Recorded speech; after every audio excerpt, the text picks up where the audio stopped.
शिवोऽहं शिवोऽहं शिवोऽहं शिवोऽहं अमर आत्मा सच्चिदानंदमय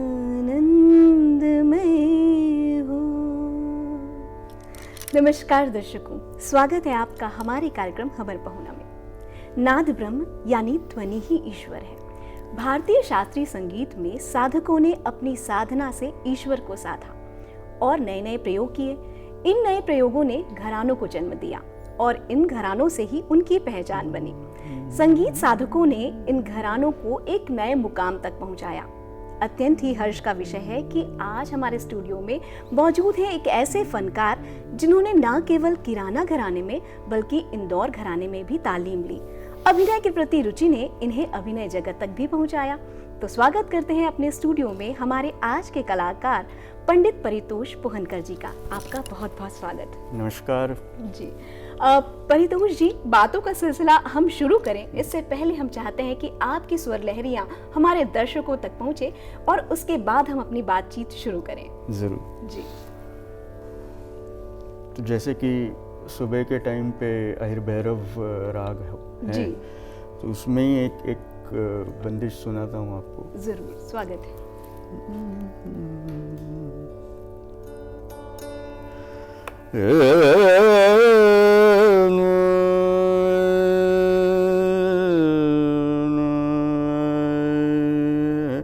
अलबेला सजन आयो रे, अलबेला सजन आयो रे, मोरा मन सुख पायो रे,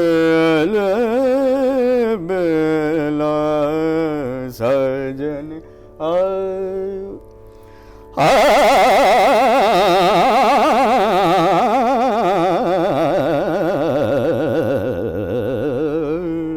अलबेला सजन आयो रे, मोरा मन सुख पायो, अलबेला सजन आयो, सजन आयो, सजन आयो,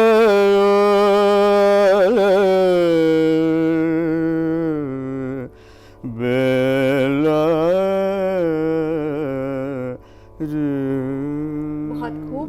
और हमें पूरा यकीन है कि हमारे दर्शक अब आपसे पूरी तरह परिचित हो गए होंगे। लेकिन सबसे पहला सवाल तो आपसे ये है कि आज के उम्र में जो युवा है वो डॉक्टर बनना चाहता है, इंजीनियर बनना चाहता है या फिर व्यवसायी के रूप में आगे बढ़ना चाहता है। आपने शास्त्रीय संगीत को चुना, तो ये रुझान कैसे और कब आपके मन में जागा? बचपन में ही संगीत की रुचि हो चुकी थी, क्योंकि मेरे मदर फादर दोनों की तरफ से संगीत है जी। और बचपन में बहुत सारे उस्ताद पंडित जो बड़े बड़े गायक हैं वो घर पे आते थे और तो हम लोग सुनते थे और इस तरह से रुचि हुई। जी। वो उम्र कौन सी रही होगी? मेरी तकरीबन 7 साल जी। 7 साल की उम्र में। और जैसे कि घर में तो जैसे उस समय कैसेट्स वगैरह होती थी जी जी। तो वो लगा के रखते थे कैसेट्स। जैसे उस्ताद आमिर खान साहब का कैसेट लगाए तो बचपन में खेलते थे तो कानों में पड़ता था, तो उससे रुचि शुरू हुई। जी। आपने बताया कि संगीत का स्पंदन तो बचपन में ही आपके भीतर हो चुका था। अब आपसे ये जानना चाहेंगे कि तालीम किस उम्र से आपने लेनी शुरू की और किन से आपने तालीम ली? मेरी सबसे पहले तो जैसे कि मैंने कहा कि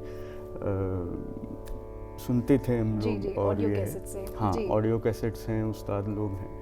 तो मेरी शुरुआत जो हुई मेरे नाना जी जो हैं पंडित कृष्णराव मजूमदार जी, जिनको मामा साहब मजूमदार कहते हैं, तो वो सिखाते सिखाते तो स्टूडेंट्स को सिखाते थे तो हम सुनते थे, तो उससे शुरू हुआ मेरा। और उसके बाद तकरीबन 7 साल की उम्र में तालीम शुरू हुई मेरे पहले गुरु जो हैं पंडित गोकुलोत्सव जी महाराज जी, इंदौर घराने के हैं वो जी।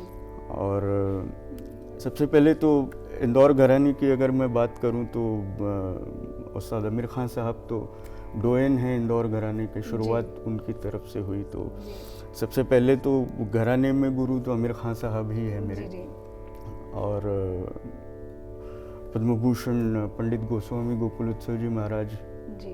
और फिर आईटीसी संगीत रिसर्च एकेडमी में मैं था, तो फिर किराने घराने में उस्ताद मशकूर अली खान साहब, उस्ताद मुबारक अली खान साहब, इनसे तालीम ली जी।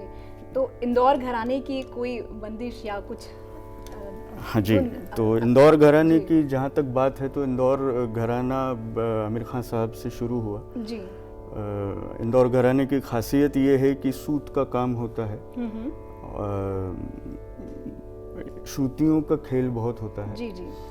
और विलंपत बहुत ज़्यादा बात होता है, तो उसकी एक बंदिश कर रहा हूँ।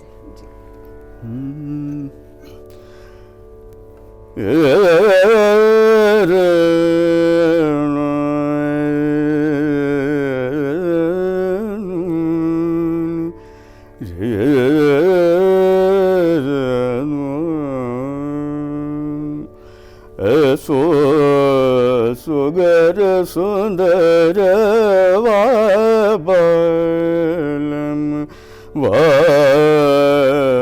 सुगर सुंदर वालम मोरी सुंदर चुनर देवो दत्त सुगर सुंदर पम गरे ग मदनि रे ग गरे धनि धनि रे नि मदनि रे ग मदनि ध पम गरे ग म पम गरे गरे ध सुगर सुंदर बाबा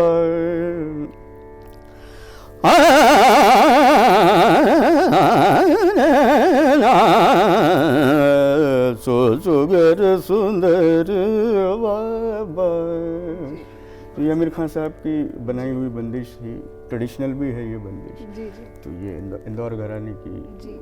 ये इंदौर घराना और किराना घराना में इन दोनों में क्या अंतर है? बेसिकली अंतर बहुत है, क्योंकि किराने घराने में जो एक राग की जो बढ़त होती है वो और सुर का लगाव जो है, और इंदौर घराने में ऐसा है कि जैसे मैंने कहा सूत का काम होता है, श्रुतियों का काम होता है, सुरों के बीच में जो सुर होते हैं उसको फिर बढ़त तो और विलंबित इंदौर घराने की खासियत रही है जी जी जी। आप जब तालीम देते हैं तो उस समय भी क्या इन घरानों की अभिरुचि जो है सीखने वाले जो हमारे छात्र हैं वो कहते हैं, या फिर आप दोनों का ही ज्ञान दे रहे हैं छात्रों को? नहीं, स्टूडेंट हर छात्र का एक डिफरेंट पर्सपेक्टिव होता है और ये है। तो शुरुआत तो बहुत ही बेसिक से अलंकार से करते हैं, फिर धीरे धीरे जैसे राग की बढ़त से होता है, फिर वो उसके गले का टोन कैसा है स्टूडेंट्स का वो भी देखना। हर एक का टोन अलग होता है, टेक्सचर अलग होता है जी। तो उस हिसाब से फिर उनको फिर ग्रूम करते हैं जी। एक और चीज़ जानना चाहेंगे कि अभिनय की तरफ आपकी अभिरुचि कैसे हुई? मेरी बचपन से ही शौक तो मेरा एक्टिंग का रहा है जी। और जैसे चूँकि बचपन में होता है कि किसी पसंदीदा कलाकार को अगर देख लें जी। और फिर वो मिरर के सामने फिर वो उसी तरीके से एनेक्ट करना, ये तो बचपने का जो है बात जी। तो शौक तो मेरा रहा है एक्टिंग में, और मैंने एक्टिंग बाद में की, लेकिन मेरा मेन जो प्लिंथ है वो क्लासिकल है जी, जी। इससे पहले कि हम बातों का सिलसिला और आगे बढ़ाएं, हमने बहुत सारी जगहों पर सुना है आप बहुत सारे सम्मानों से भी नवाजे गए हैं, और अभी जो गुलाम अली साहब जी का जो सम्मान आपको मिला है, जी, तो जी। उनकी कोई रचना अगर आप सुना दें। गुलाम अली साहब की गज़ल तो एक दो लाइन सुना जी देता हूँ। बिल्कुल बिल्कुल। दिल में एक लहर सी उठी है भी, कोई ताज़ा हवा चली है भी, दिल में एक लहर सी उठी है भी। तो ये जी जी।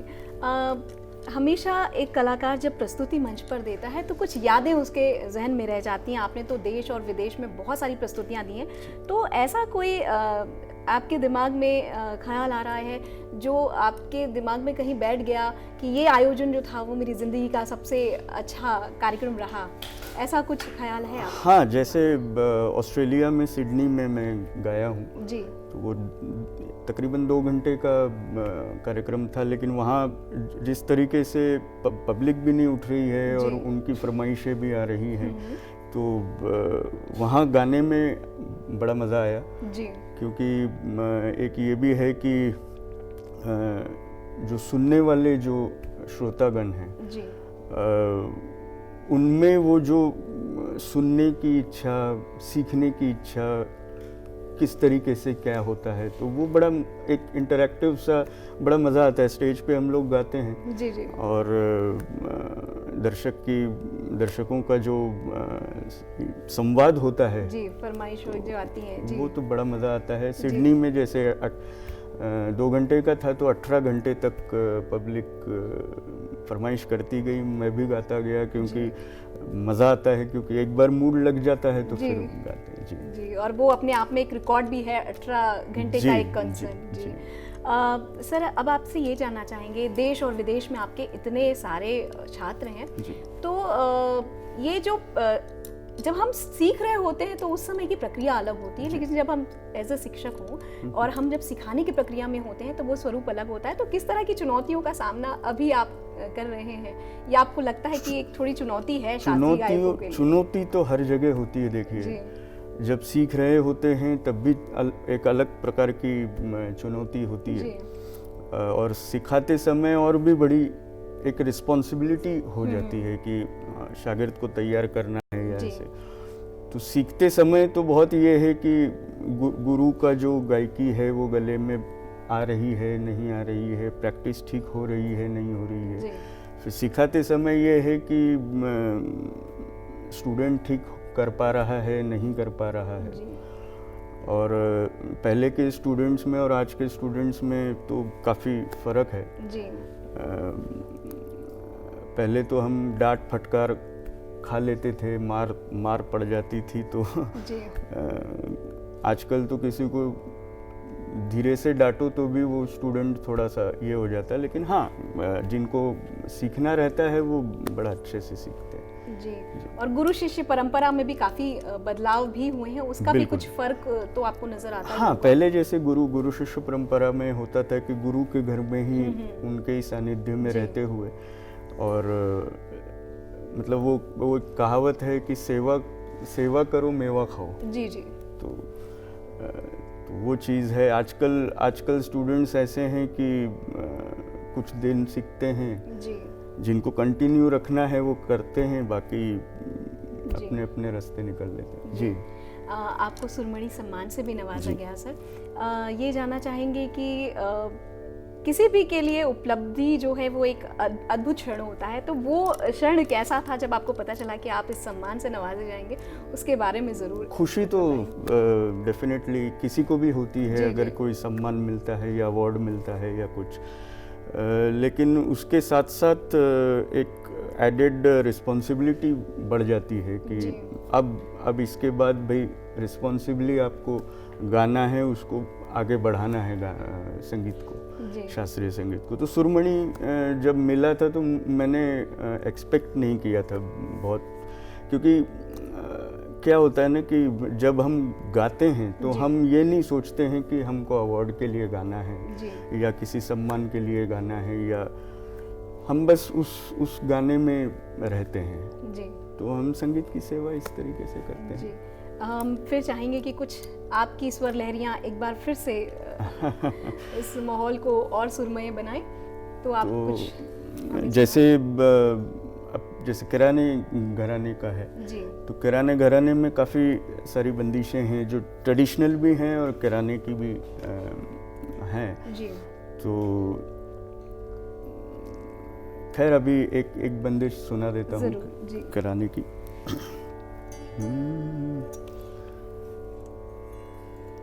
किन बैरन कान बर, किन बैरन कान बर, मोरा पिया मोसो बोलत नाय, किन बैरन कान बर, मा बदन बगा मर सरन सर, किन बैरन कान बर, हो तो वास चरण दास, हो तो वास चरण दास, चरण सिधर,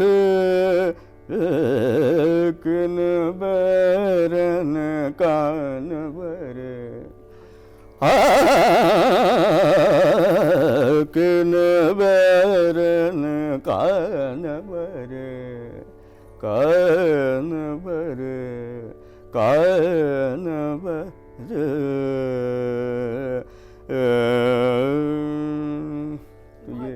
जी सर, आपसे ये जानना चाहेंगे कि जो लोग रुचि रखते हैं शास्त्रीय संगीत में, तो इसकी शुरुआत किस उम्र से होनी चाहिए और क्या मुख्य चीज़ें हैं जो शास्त्रीय संगीत के लिए बहुत ज़रूरी होती हैं? सबसे पहले तो संयम जी, और तालीम की जहाँ तक बात अगर करें तो अगर किसी को प्रोफेशन करना है अगर, तो 6 साल 7 साल की उम्र से शुरू हो जाए तो अच्छा है जी।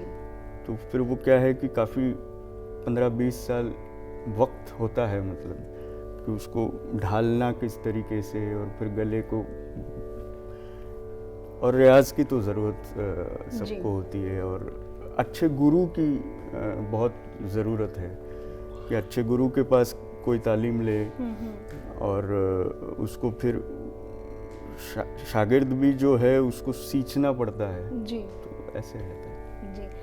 आजकल तो बहुत सारे कोर्स भी इससे रिलेटेड बनाए गए हैं, उससे क्या छात्रों को बहुत लाभ होता है इससे, अगर विधिवत इसकी शिक्षा ग्रहण करते हैं तो? बहुत, अगर बहुत फ्रैंकली अगर मैं बताऊं तो विधिवत जो तालीम होती है वो तो गुरु शिष्य परंपरा में ही होती है, जो गुरु के सामने बैठ के रियाज करना जी। तो क्या है कि जो भी त्रुटियां भी अगर हों तो वो गुरु के सामने अगर हो जाए तो फिर वो ठीक भी हो जाती है, लेकिन कई बार ये होता है कि अपने को खुद को पता नहीं होता है कि ये त्रुटियां हो रही, और वो एक बार गले में अगर बैठ जाए जी। तो उसको फिर बाद में निकालना बड़ा मुश्किल होता है, ठीक करना बड़ा मुश्किल होता है, तो इसलिए गुरु के सामने बैठ के तालीम लेना अच्छा रहता है। जी। अगर हम रियाज की बात करें तो किस तरह से रियाज एक विद्यार्थी को करना चाहिए, और शास्त्रीय संगीत के हिसाब से जो आप रियाज करते हैं तो उसमें किन बातों का विशेष ख्याल रखते हैं? सबसे पहले तो गला जी, और गले को मेंटेन रखना, फिर ज़्यादा स्ट्रेस भी नहीं हो गले में कि ज़्यादा ये, और दूसरी बात कम बोलना जी। चिल्ला के नहीं बोलना। तो क्या है कि पहले जब गले का टोनिंग होता है तो उसको जो स्ट्रक्चर वाइज जो गले को ठीक करते हैं जी। सेट करना जिसे बोलते हैं, तो उसमें फिर क्या है कि कई बार चिल्ला के बोल दिया तो क्या है कि वोकल कॉर्ड्स में बैठ जाता है गला जिसे बोलते हैं। तो अगर बैठ गया है तो खरच का रियाज बहुत होना चाहिए जी।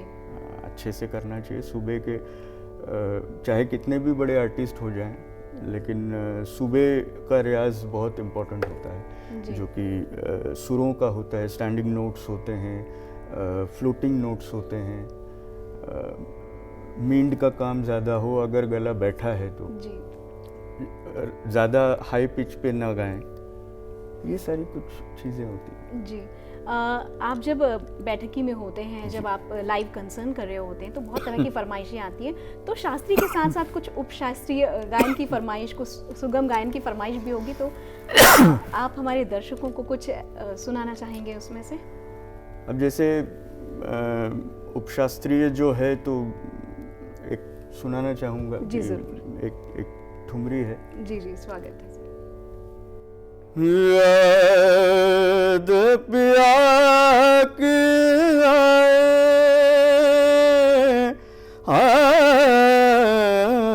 याद पिया की आए, बैर कोयली कूक सुनाए, बैर कोयली कूक सुनाए, तो मुझे बिरहन का जरा जलाए,